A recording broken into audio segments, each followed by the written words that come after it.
Hello, everybody. I'm Lorie Solay with Solay Creative. Welcome to a really amazing interview. I invited Gail Nott with Take Wing Coaching. She's not only a mom, but she's a very successful business coach. And you're here today. You're going to be partaking in and watching and listening and absorbing all of this great information that Gail has about how to find time for both your work and your family. And I know right now it's kind of tricky with everything happening. So we're going to talk in real time about what you can do to not only maximize your time as a working mama, but then be mindful with your family. So you're getting it done, you're being efficient, and then you'll be able to spend time with your family guilt-free, because that tends to be the case, right? We're balancing it out. So let me start first by just talking a little bit about me. You're in my community, but if you're seeing this video on YouTube or you're finding it in another way, my name is Lorie Solay. As I said, with Solay Creative, I'm a mental mastery and spiritual development coach. And I have a program for moms called the Selfcare Project for Moms, which you can find on my website. What I love about Gail is she and I have known each other. We've been professional colleagues for a long time. We're both moms. And so it just felt right. The timing was right to talk to Gail about what to do to be as efficient as possible, but really enjoy what you do and feel like you're maximizing all of your life domains, your work domain, your family domain, your self-care domain. So let me introduce Gail Nott. Let me stop sharing here. And I would like to introduce Gail Nott with Take Wing Coaching. Gail, welcome so much today. Thank you. Thank you for having me. You're welcome. When I asked you about interviewing you, what first popped into your head? I know you said yes, of course, but what was like, wow, yes, I want to, because share your why. Why did you accept my invitation? Well, I am a new mom. My baby is 16 months now, and you could read all the baby books, all the pregnancy books, and even as an aunt, as a babysitter,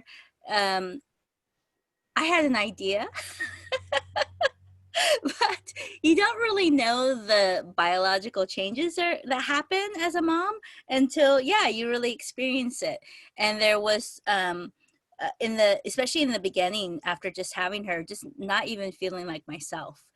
After that initial bliss of, oh my gosh, I have a baby and she's adorable and she's so sweet and so cute. And then it was realizing, okay, I don't know who I am. My brain doesn't even work. And I highly prize my mental capacity. So when I couldn't even think or even get words out, it was a bit of a shocker for me, and took me some time to get back into feeling like me, and even if it's a new me. Now knowing coming into this new person I am. So I was really excited when you asked, because I would love to talk to about moms, about that balance between work and business and family. And now that's my rooster, by the way. Homesteading. We're homesteading now. Since we're stuck at home, we're homesteading. So this balance between getting everything done and then also taking care of our family, whether it's the kids, the husband or partner as well, and dealing with everything that's going around us, all that stress that's going around us, of worry of if our family's well, how our country is doing. So even as I talk about it, I feel like a bit of anxiety that's coming up. So let's bring it back to what we can control, and that's how we can, in this case, manage our time and be there for our work, but also be there for family. I love that. And I think the optimum, or the word that I want to land on for a minute, is how do we do everything? How do we get everything done? Everything, right? What's everything? And that's going to be a component that we talk about today. What is everything? Because part of it is choice. Mm-hmm. And oh my gosh, I can relate. I think back before I had kids, because I have two teenage boys. You've got the toddler. Oh, I love all the phases, but I love the little, you just kind of snuggle, and oh, it's so sweet.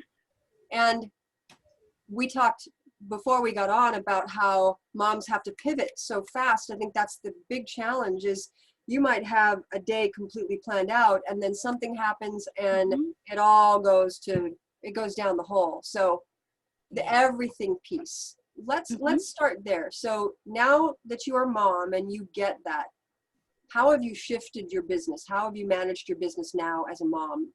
Mhm. It's really made me focus on what's the most important part of my business. And it's funny when we talk about time management and productivity, you've probably already heard of the Pareto principle, 80-20 rule, the top percent of your clients, and all of that.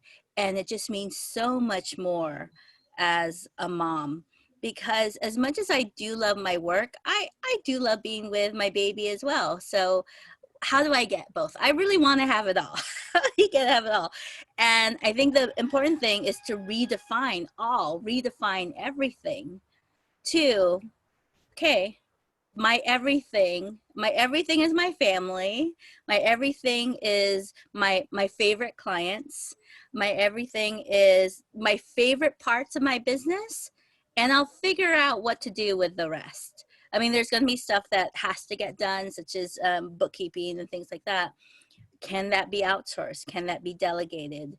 Are there affordable ways for me to get that done, and so on? So I wanted to write a book and start a YouTube channel and start a podcast and do all of these things. And it's kind of put on what I call the someday list. So all of those ideas I have are on the someday list. And then as I'm able to afford more help, as well as have more help, as my daughter gets older, she's a little easier to take care of, for other people to take care of her. So as I can have more help, I can bring something off that someday list and put it into, okay, I can do this now. So that YouTube channel, it's gonna get, I actually just hired a video editor. We're gonna try her out and see how it goes. But it looks like we can get it started next month. And then that podcast, I put it on the someday list for 2021. Well, we're just a few months away from 2021. Oh my So, gosh, don't go there, Gail. No. well, the thing is, I think it's important to remember, if we start planning early, we can do a little bit at a time now. I So know. when I'm just teasing you. It just goes January, by so fast, doesn't it it? does, it does. I know it does feel like just yesterday we started sheltered in place. I'm sorry, I interrupted you. Your someday, Oh, that's yeah, because okay. I saw Halloween and Thanksgiving and Christmas Yes. coming at me like, ah! So, It, and I think that's a good thing to know, is that time does move fast, relatively. So if we're able to really take the time to plan ahead and be okay with not everything, it doesn't all have to be done today. We have time. So let's space it out. So there are things that, okay, maybe I really wanted to do that podcast. I really want to write that book and have the YouTube channel. That doesn't bring me clients right away, right now. It doesn't pay me. It won't pay me right away. So it doesn't affect my bottom line at this point. So that's why I put it on the someday list. But working with my clients, the ones I have now, that's important. That's going to be top of the list. Sales activities will be top of the list versus marketing activity. Those kinds of marketing activities, they're lower on the list. So those are going to have to wait until I can afford to have people to help me out on that. so the someday list, so I want to come back around to a couple things because Sure. you did already sort of express one of the steps that moms can take, busy moms, is prioritizing, you said, right? And that Yes. everything, what is everything? Because sometimes we do things because of FOMO, fear of missing out. Well, Mm-hmm. so-and-so is doing it. Well, I got to do it too. Okay, I got to have, 10 social media channels. And so but we forget to stop and go, why am I doing this? So you're talking Right. about prioritizing and understanding the why, Mm-hmm. because I kind of believe that I from my experience, I can't do it all. Mm-hmm. I can't do it all, you know, and that's where we talk as moms to get help and support from the family that, look, this isn't my load. I shouldn't be carrying this load. So how are you helping with more of the domestic stuff? But as a business, right, you're saying prioritize the money-making thing first and put Mm-hmm. everything on the someday list. Did I sum that Yeah. up Yes. properly? Yes. And I'm making this assumption based on that making money is the most important thing in someone's business. It may not be. They may have passive income and they can spend more time on marketing. But for me, I knew I needed to keep the income going. So I wanted to focus on sales first. And so based on your goals, your life, what your priorities are, then you create that priority list that you mentioned. I would think that most people probably income is because income, whether they need it or not, can be put towards other things, passion projects and stuff, right? So Mm-hmm. I would say that's a fair assumption to say, yes, income is important, Right. especially if you have kids. You know, we understand that Yes. there's going to be a lot of things that we want to support as it relates to kids. So, Right. okay, let's talk. Do you feel complete with that, or was there something else that There you wanted was to add? one other thing you had mentioned about, you had said something about I can't do it all. And I think that's an important thing for us and for myself to grow. I think it's one of my life lessons about I'm such a go-getter, I'm such a doer, and being able to let go of control and allow people receive help from others, to be able to request help, so to actually verbalize to my husband, hey, I've got an interview at 5 o'clock today, or I kind of reminded him a few times, but I ended up, okay, it's 20 minutes till, I'm not dressed yet. I need help. The baby wouldn't let go of my leg. I'm like, I need your Aw. help. So being able to make those requests and be very clear, to plan ahead, to accept people, because I'm a big believer that it does take a village. I mean, it feels a little cliche to say it now, but it does take a village to raise kids. That's how we were wired to raise families, is with the help of others. So let's accept that help, whether it comes from family or friends or people we hire to help us in the business. So we don't have to do it all, but I believe you could possibly have it all. Have it Maybe all not and do it right all. now. Right. And there's a good distinction there. I'm glad you said that, because have it all, because really when we start to define our why and what's important to us, we recognize, it's the basic human needs. We want to feel connection and love and significant, and we want to give back, and we want to grow. So we really kind of are getting those needs met when we stop and focus on the why and what's important, versus Yes. having it all versus doing it all is two different states, isn't it? Mm-hmm. So I'm glad you talked about asking for help, because there's a big chasm for working moms, that working moms, they talk about how working moms have such a bigger load. They're expected to do all the domestic non-paid stuff.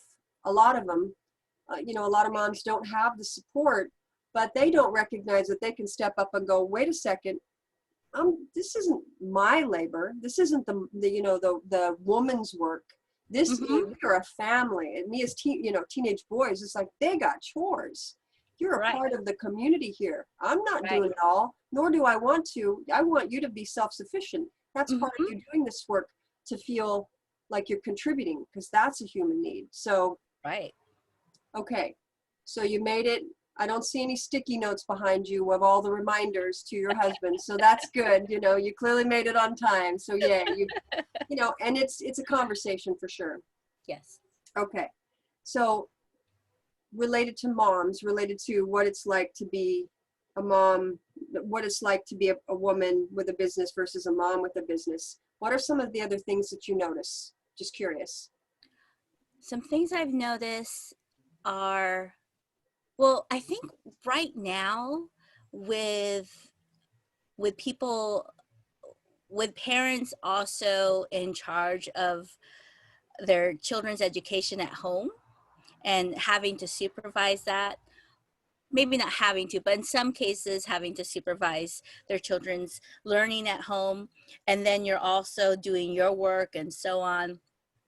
what I noticed in the beginning of the shelter in place was this. I mean, it was a big shock for a lot of us. You know, it was a sudden change in our lives, and I know this just from posts from friends on on Facebook or conversations with friends of this sudden needing to make this shift and to figure out your schedule when you're working at home and taking care of kids. And to be honest, I was a little amused by it because I've already been working from home for almost a year with my daughter, and and sleep is just a passing kind of thing. You sleep when you can. I just took a nap. I took a nap with my Oh, I daughter love earlier today. naps. It was nice. It was well Yeah. needed, much needed. So I found it a little amusing because there were complaints about, well, I have to wake up at 5 in the morning to get my work done before the kids school starts, because I have to sit down with them and Zoom and all this kind of stuff. And I was a little amused because I'm like, I'm already doing that. So there may be a need for some flexibility with your schedule, and not to say that you're going to sacrifice sleep or sacrifice your wellness, but being able to work with your kids' schedule, whether it's school or their sleep or whatever it is. And it might change too. Caden's sleep patterns change. You know, one week she's teething and the other week she's sleeping fine, and I just try to roll with it as much as possible.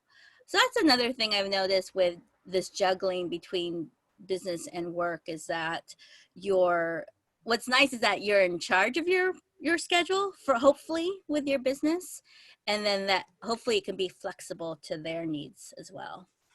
There's a definite dance with resilience, you know, resilience Mhm. and being okay with not knowing. Those are the two dance partners right now, Right. aren't they? You know, and when we learn how to do the dance with them.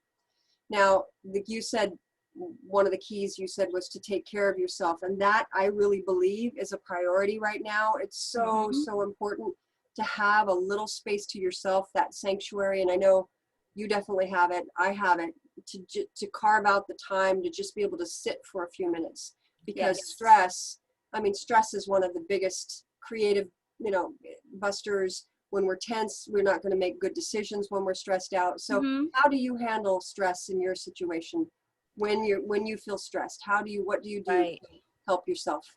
When I feel stressed, well, actually, just this past week, I was starting to feel the stress. Just I've been pushing myself a lot because I have my Lift program, which is my group coaching program for business owners, is going to be open again this coming week, or this week actually, on Wednesday.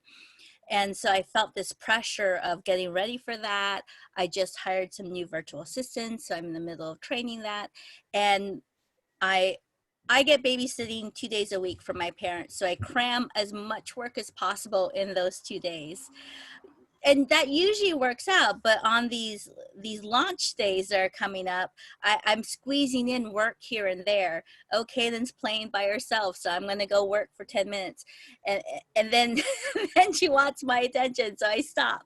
So that back and forth I find a little stressful, and I had a group, not really a coaching call, but a networking call with other coaches. A lot of them are moms as well.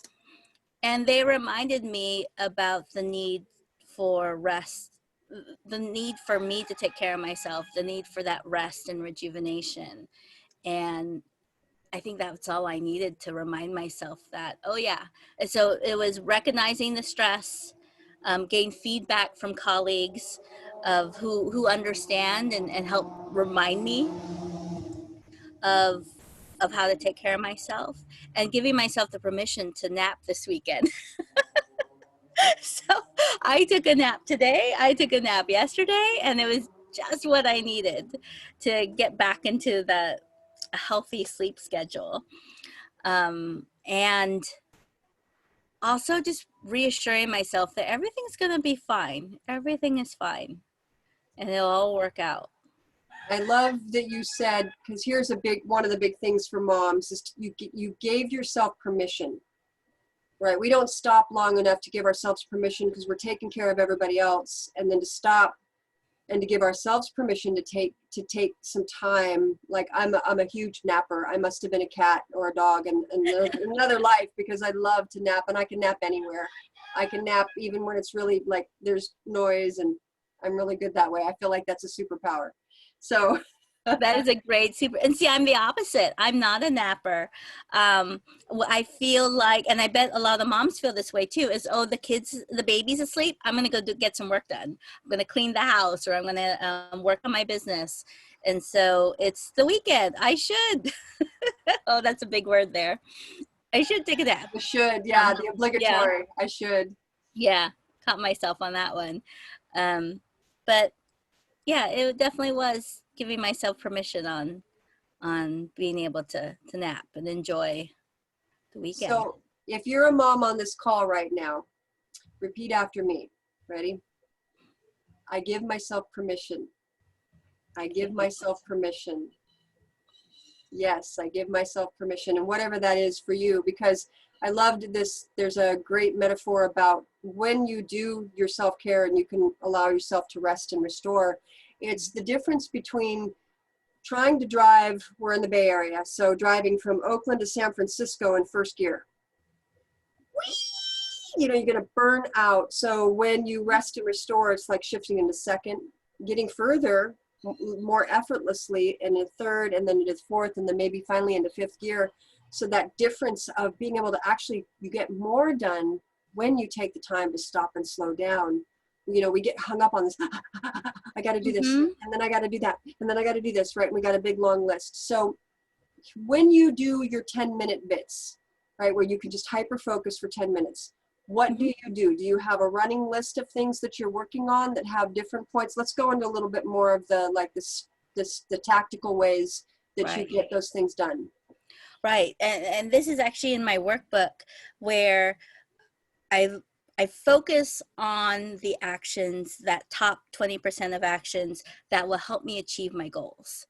So doing client work is number one. So if I promised a client that I was going to get something done, that gets done.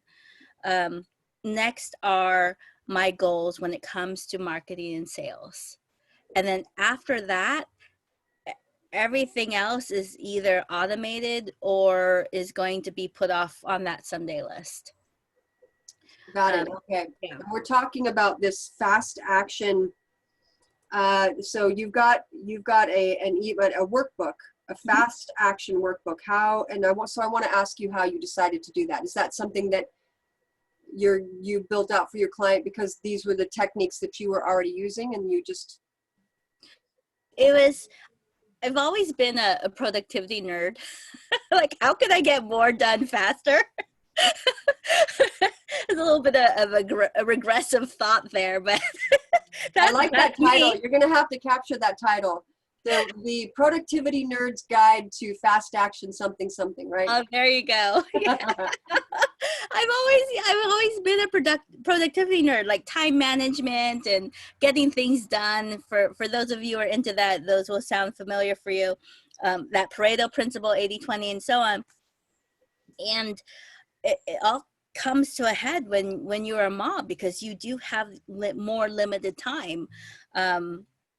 And so how do I really focus and not just do action for action's sake, not to just be busy, but what are the actions that are going to help me achieve my goals, which helps me achieve my vision, really manifest the vision that I have for my life. And if that's going to happen, if I really want,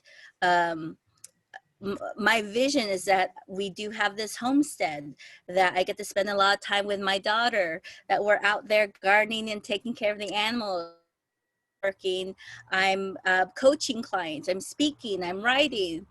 I don't see myself, going into my books or writing out my social media posts or doing all the little parts, smaller parts of my business. So I took all of these ideas and learnings that I have regarding productivity into one workbook and really distill it down into a process. And so that is first to see where your time is going right now. because you'll find that even in these challenging times that we have, there's going to be patterns. That pattern may change week to week if you got a baby, but for most part, we're gonna find these patterns of how our kids' schedules work, and then how our schedule works, along with our energy. You baby may be more of a early bird, or maybe you're more of a night owl, but you'll find those patterns.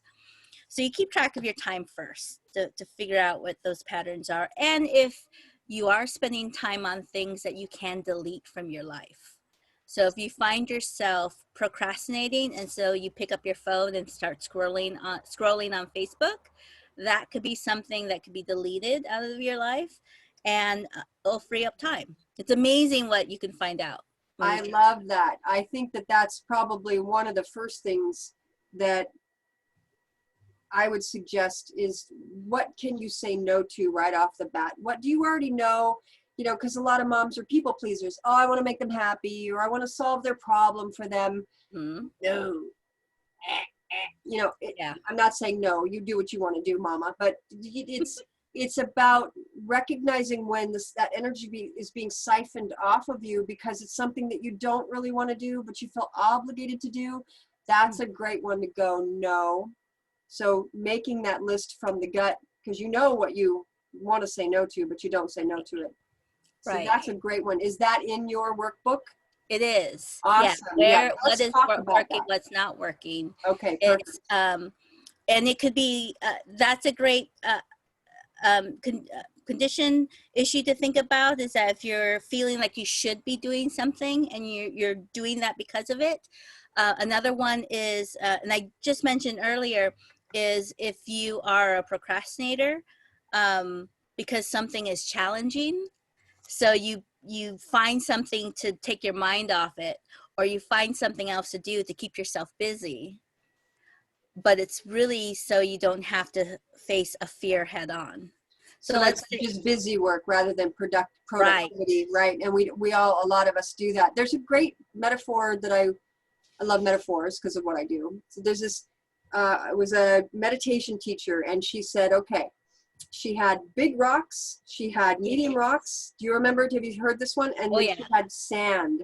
And the big rocks represented the big life goals, the big things that you wanted to accomplish. The medium ones were like, okay, you know, kind of the general stuff, the obligatory stuff that I have to do, which, you know, for family or whatever, we all have those. And then the sand was just the fluff, nothing, right? Yeah. She said, most people, you've got a container, and the container only holds so much. And that's really our time, our energy, you know, our mental, emotional capacity. That container, most people fill it with sand first before they start, and then all of a sudden they don't have room for the other things where they should first fill it with the big rocks, right? They're big goals, then the medium ones and what they can fit, and then the last bit, if they have any room, is the sand. So defining the boulders, you know, the medium rocks, and then the sand, which is kind of what you're talking about. Yeah, that's perfect. As you're tracking your time, you're gonna see if you are filling your time with that fluff. And not having the focus on those big rocks. So the next step is identifying those big rocks. So what are those big goals that you want to accomplish? And then from there, you're reverse engineering and thinking about all the steps to do to get to that big goal or big rock. And that's what you focus on. So when you do only have that 10 minutes to work, you can just dive right into the checklist. Even if it's just one thing done, it's done. I don't know about you, but I love it. I love a to-do list. I do too. That feeling when you're able to check it off. Yes, got it done. I do too. That's exactly right. And then where do you put in the celebration? Because that's the other thing I think moms forget to do, is to celebrate when they've had some milestones. How do you do that for yourself? So that's something I've always personally have had a challenge with. So I teach it, I coach it, it's in my workbook. At the same time, it's like, I don't know how I would celebrate things, because I'm the kind of person, if I want something, I'll just get it myself. So I have, what's been working for me is to give myself permission to do something that I've been pushing aside because I don't have time for it, or I've got to do this work, or I've got to do this, you know, that kind of thing. So I have started rewarding myself with, well, taking a nap on the weekends. I can take a nap. Being able to read a fiction book versus a business book. So that's how I've been rewarding myself, was giving myself permission, and I'm actually wording it that way, to enjoy the rewards and celebrations, and not just, okay, got done, next. Like really sit in and appreciate what we have accomplished. One other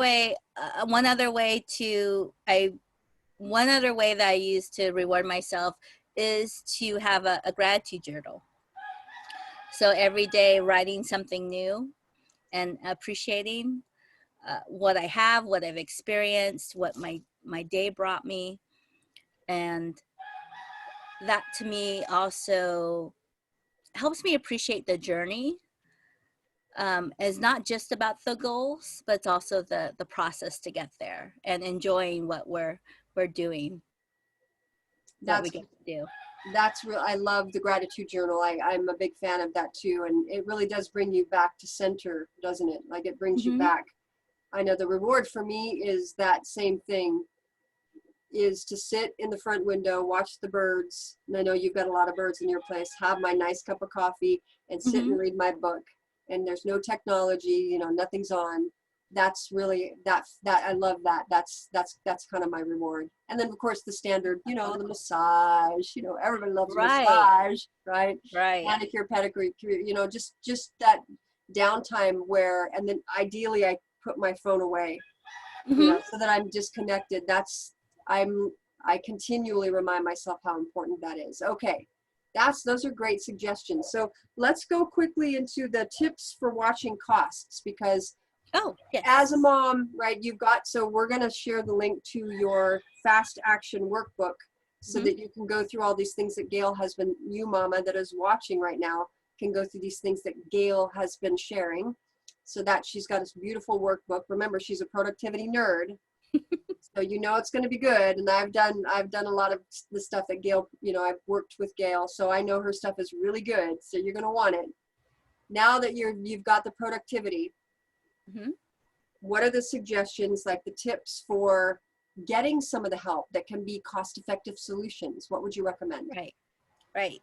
So we know that I believe we can't have it all. We'll let go of the idea that we have to do it all ourselves. So what can we do to get that help, especially when you're a small business owner and you're on a budget?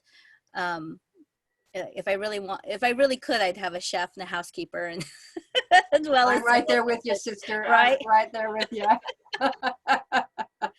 So let's think about some budget ways that we can get this done. One is free. Free is great.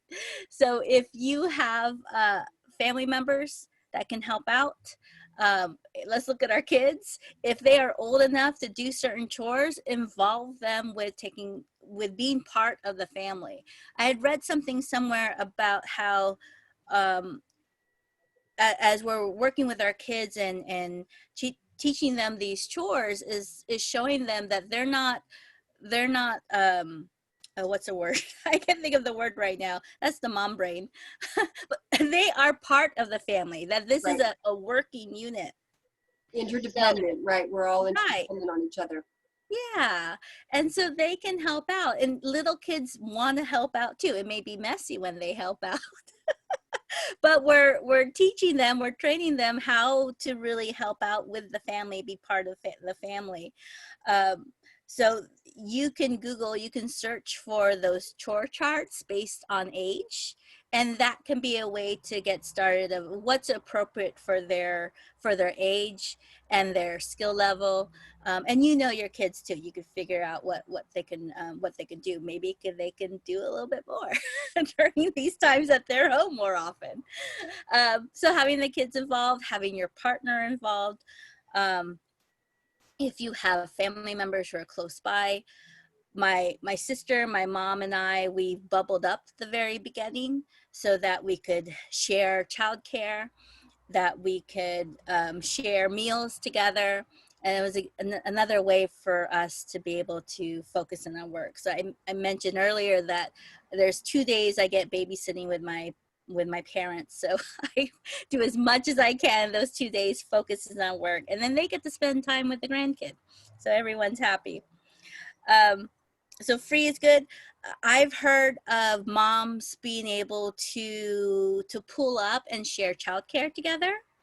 So if that's possible, I know we're in challenging times right now, so you've got to decide what family health wise and all of that. But if you can bubble up with another family and do a day of childcare for each other, maybe it's just one day a month, maybe it's one day a week, that can be helpful as well. So in terms of childcare, or even if kids don't necessarily need childcare, but they may need supervision while they're in their Zoom classes. So be able to sit down and supervise your child, and you could do the same for them so that you could have a solid day of work. So there's some free ideas. There's also different ways you can get support both in your business as well as home. Often we think about outsourcing in our business, but we could outsource at home. If there are takeout, I think we're all experiencing maybe a little bit more takeout than usual. But even grocery stores have pre-prepared meals. So we could think of food that way, where we don't have to be the ones to cook food, to cook the food or cook the meals all the time. So we can get creative in there as well, whether it's having pre-prepared meals, having takeout more often, having the kids cook, whatever works for your family and your budget. Then when it does come to business, you can get a virtual assistant. And there's all sorts of virtual assistants, both in high-end executive assistants who are US based, and then there's virtual assistants who are in other countries who speak English as well, but because their cost of living is a lot less than it is in the United States, their hourly rate can be a lot less than what we would pay someone for here. I know. See, we're talking about moms, right? We're interviewing here, and I know you've got your baby on the inside, and I've got family out here having a party, and I'm like, be quiet. I'm having an interview. You see me? You caught me, didn't you? So like, I did. Kicked everybody out of the house. I'm like, I'm doing an interview. Go outside. So yeah, this is just the plight of all of us, really. So some of the apps I know I've used Udemy. Not Udemy. I've used Upwork. Like, so share some of the online, because some people don't know about these. What are some of the platforms you like? Upwork is a great one because they are freelancers, contractors. A lot of them take skills tests on Upwork, so you can see what grade they got or what score they got on a particular test. For example, if you want someone to edit your blog posts, you can see their score for their English skills, their blogging skills, and so forth. So and they're hourly too. So you can set a budget on that. So Upwork is good. I've also had great success on Fiverr, which I don't think people think about. People think like, oh, it's only $5. It's not going to be very good. To be honest, I don't just pay $5. I'll pay a little bit more to get better work. So the person who, when you download the workbook, you can see the skills of one of the Fiverr freelancers. I think I paid $20 or $25, and they took my workbook, which I designed in PowerPoint. They designed a cover for it, and they laid out the workbook. It just looks so much better than what I did. I actually procrastinated on making that workbook available because I hated the look of it. And it wasn't until, let me see if I can find someone on Fiverr. It was $25. It looks great. I'm so thrilled with it. I can't. And it was done in 2 days. I haven't downloaded it yet, but I will definitely do that after we get off the call. And I loved, because you were talking about procrastination. Right. So that's one of the things that holds people back. It might be something definitely that they need to get done, but they don't know how to do it. So you just provided a solution. Like, there are reasonable and affordable things if you've got, collateral that you need to have made. So Fiverr and Upwork can definitely be Right. supportive. What else? What other, are there any other? You could barter. Be mindful of bartering. When I do barter with a colleague, I always like to have boundaries around it. So I don't like to have I don't like to have bartering that's forever. That I prefer bartering that has a boundary for a project. So we exchange work. You're going to do this for me. I will do that for you. And if it doesn't work out, that's okay. Because often I barter with friends and I want to make sure the friendship is intact. So if it doesn't work out, that's okay. It didn't work out. Actually, the same thing is true with virtual assistants and working with contractors. Sometimes it doesn't work out. And it's not because, well, just having someone else do it'll just never get done. I'm the only one who can do it right. It's often a trial. It's a test to find the right person. Be okay with mistakes. For me, when I'm hiring someone, a contractor or a virtual assistant, freelancer, what I'm looking for is communication. If someone is open to communicate with me that they have questions, and I also have to be open to answering their questions. As silly that I may think it might be, letting them know I am open for questions. Please talk to me as much as possible. As long as they're okay with that, then I'm okay with working with them. But if it doesn't work out, if it's not the quality that you expect, that's okay. There's someone else, which is why I think it's important to plan and start early. Um, if you wanted something next week, I think that's where the stress will come in. So, right, exactly. Having a clear and doable project timeline. Mm-hmm. The virtual assistant, I know that everybody would probably want to have a virtual assistant. And so you shared a couple techniques. When you're looking for the virtual assistant, where do you find them? Are there some online platforms? Yeah, you can find them on Upwork. You could find them on Fiverr with specific tasks. For example, you just need data entry, or you just need 10 social media posts created for you, and so on. That you can find on Fiverr very easily. There are virtual assistant Facebook groups, so you could go in there and post a job ad. I'm also part of different types of entrepreneurial groups on Facebook, so I posted my job ad in a couple of those groups. Google would be another one, asking your friends. So the virtual assistants I found, I just hired, one was a referral from a colleague, and she didn't know her personally. I just met her. So that was just to let you know. It was a recommendation or a lead for a virtual assistant. The other person saw my ad in a Facebook group and contacted me. And actually, a couple of people contacted me that way from seeing my job ad. It turned out that company actually has their virtual assistants looking for these job ads to pitch their services. Interesting. So they've got sort of secret salespeople in these different sorts of groups, which is fine, you know, especially if they're doing good work. Nothing wrong with that. Yeah. I like what you said about giving it a test run first, you know, because I think that's the other thing too.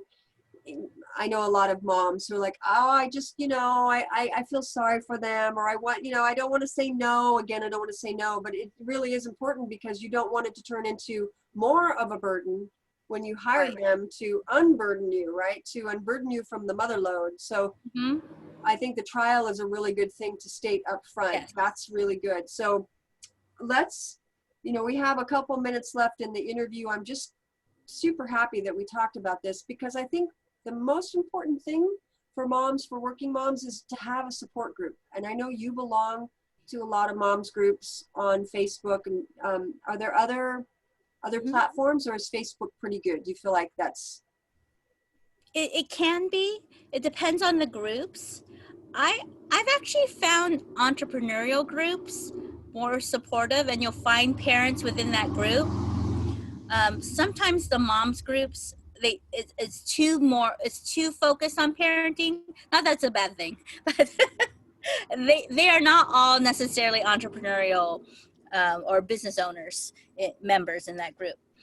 So I found entrepreneurial groups are very helpful. Sometimes you'll find business owner groups on Facebook, and those can be helpful. People post their questions, and as you network, you'll find your people.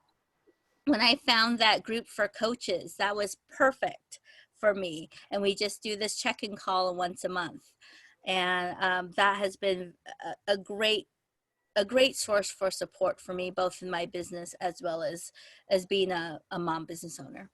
So that's also a free resource, which I think is wonderful, right? That's part of creating that support net that can be what you lean on when you're having difficulty, right? But knowing that it will pass, but you know, and we might need to have a second conversation just around the mindset and dynamics of, you know, what happens with working moms, again, related to their mother load and what they think they're responsible for, which they don't necessarily have to be responsible for. It's that awareness, because awareness is what creates change. And so that's, you know, as we kind of wrap this up, I'd love for us to talk about that awareness that creates change related to the workbook. So let me share the screen here at the end, because I want everybody to see. If we go to, let me go to my slideshow. It's right there, but let's go to the current slide. No, not that one. We looked at that one. This one, this is the one I want.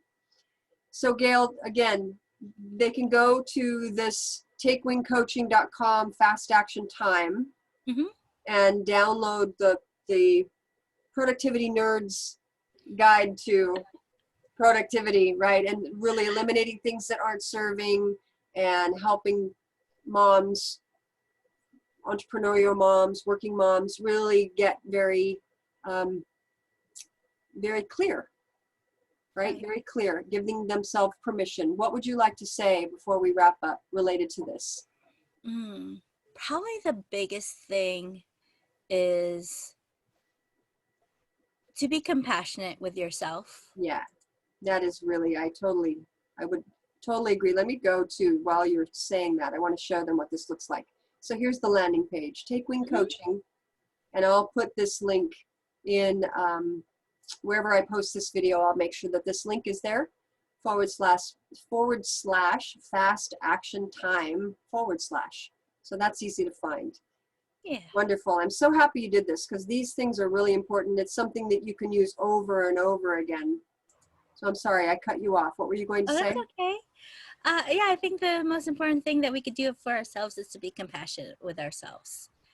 That you are doing great. You're a great mama. You're a great business owner, and every little step forward is the right step. Right. That's the divine timing, right? As we talk about that, there's the, you know, the book, The Compound Effect. You probably know this because it's a business book, but I love the formula, right? Small, smart steps consistently over time create the changes. Yes. And a lot of what we're talking about relates to behavior and action, but there's also another component that I think you and I can talk about in another interview, and that's the mindset. You know, that's the growth mindset. That's the coming back to gratitude. How are you managing your thoughts and your behaviors and your emotions? Because that has a rippling effect in how successful you can be in your days, in whatever way, as a mom, as a business owner. So yeah, I think we have more interviews to do, Gail. I would love that. Well, I'm so happy that you joined me today. Thank you so much. I'm super excited. I'm excited that you put this together for everybody. I'll make sure and share it, and let's come back again. Again, thanking Gail Nott with Take Wing Coaching for her beautiful, loving advice, because she is a mama. She gets it. So thank you, Gail, so much. Thank you, Lorie. Have a great rest of your day, and I wish I was there listening to those roosters. That's so relaxing. All right, my dear. Talk to you soon. Thank you so much. Thank Bye. you. Bye.